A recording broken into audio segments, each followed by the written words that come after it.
Bible যদি আমরা একটু অনুসরণ করি আর আমরা দেখতে পাই যে সেখানে প্রথম যে চারিত্রিক বিষয় আমাদেরকে বাইবেল বলে আর সেটি হচ্ছে ধার্মিকতা, পবিত্রতা এবং বিশ্বাস।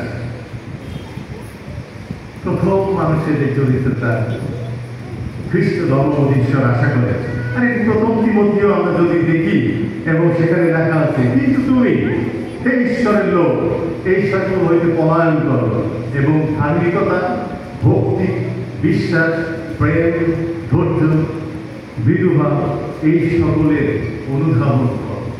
সুতরাং আমরা দেখতে পাই যে আমরা যখন মানুষের চরিত্রে বাইবেলের দৃষ্টিতে যখন একটু বিবেচনা করতে চাই তখন আমরা দেখতে পাই সেই আমরা ধার্মিকতা, বিশ্বাস, পবিত্রতা ঈশ্বর আমাদেরকে সবসময় আশা করে। দ্বিতীয় একটি চরিত্রের বিষয় আমি বলতে চাই, দৃঢ়তা।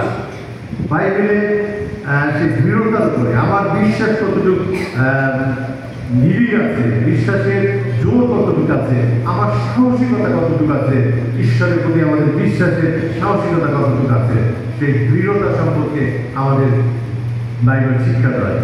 আর আমি যদি একটু দেখি যে দাউদের সেই সাহসিকতা এবং দাউদের সেই দৃঢ়তা আমরা দেখতে পাই।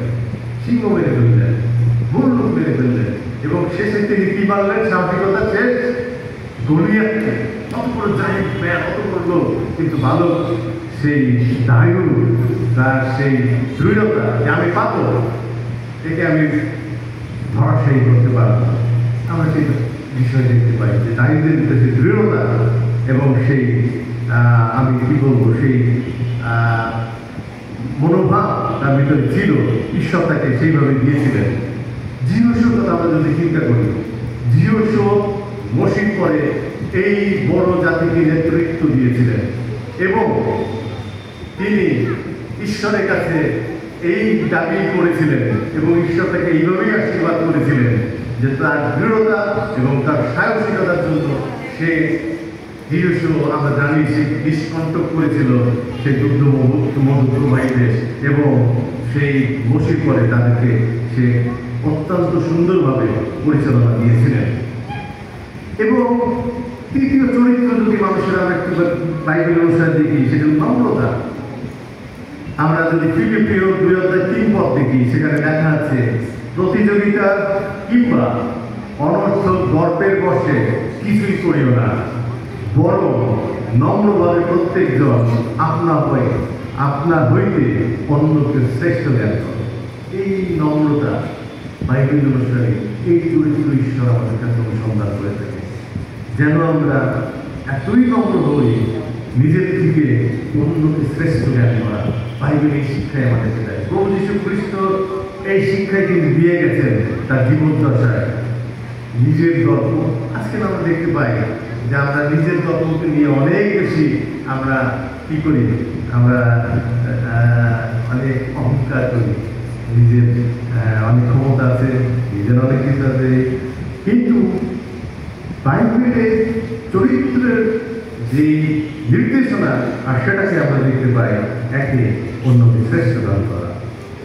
এবং চতুর্থ যে চরিত্র বাইবেল আমাদেরকে শিক্ষা দেয় মানুষের চরিত্র, আর সেটি হচ্ছে এই সততা ও বিশ্বস্ততা।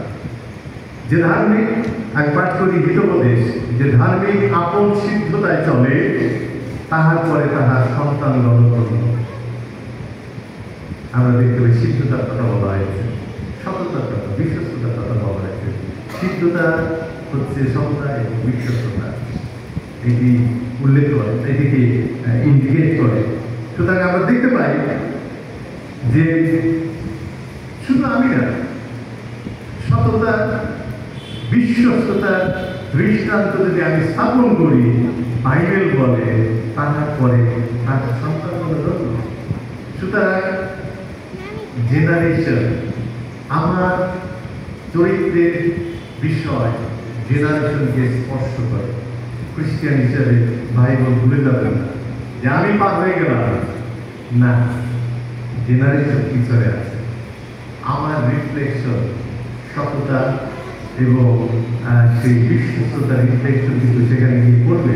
সুতরাং বাইবেল আমাদেরকে সেই চরিত্রের শিক্ষা দেয়।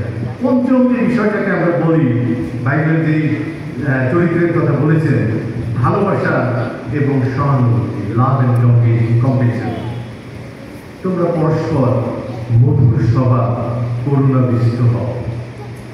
আমাদের ইউপিসীয় 4:32 পদ, তোমরা পরস্পর মধুর স্বভাব এবং করুণাবিষ্ট হও। এখানে সেই ভালোবাসা এবং সহানুভূতির কথা বলা হয়েছে। খ্রিস্টান জীবনে, বিশ্বাসীদের জীবনে প্রধান দুইটা বিষয়, ভালোবাসা এবং সেই সহানুভূতি। কম্পেশনের নামে আজকে বড় প্রজেক্ট একই, এইভাবেই চলে আসছে। এই কম্পেশনটাই হচ্ছে কি সহানুভূতি না, আর এটি আমাদেরকে শিক্ষা দেয় খ্রিস্টান হিসাবে। এই চরিত্রের বিষয় আমাদেরকে নির্দেশনা দেয়, এই চরিত্র না বিষয় আমাদেরকে পরিচালনা দেয়।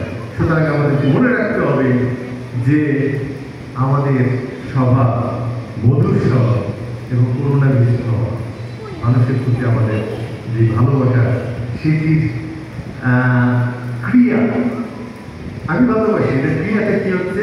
করুণাবিষ্ট হওয়া। সিম্পেথি আছে কিন্তু এমপ্যাথি, যেটা অ্যাকশন, যেটা কাজের ভিতরে গিয়ে প্রকাশ হয়ে থাকে। শেষ যে বিষয়টা আমি চরিত্রে বলতে চাই, আর সেটি হচ্ছে একটা অত্যন্ত গুরুত্বপূর্ণ বিষয়, আর সেটি হচ্ছে ক্ষমা। আমি পাঠ করি মথি 6:14 পদ, কারণ তোমরা যদি লোকদের অপরাধ ক্ষমা করো, তবে তোমাদের স্বর্গীয় পিতা তোমাদেরকে ক্ষমা করবেন। আমাকে ক্ষমা করতে হবে যদি আমি স্বর্গীয় পিতা ক্ষমা লাভ করতে চাই। আমরা অনেক সময় ভাবি আমি আবার কি ক্ষমা করবো, আমি আবার কি ক্ষমা চাইবো। এগুলো অনেক ধরনের আমাদেরকে শয়তান আমাদেরকে প্রলুব্ধ করে। ঈশ্বরের কাছে ক্ষমা পাওয়া কি বিষয় থাকতে পারে যে আমরা ক্ষমা চাইবো, মানুষের কাছে আমরা সেগুলি প্রকাশ করব।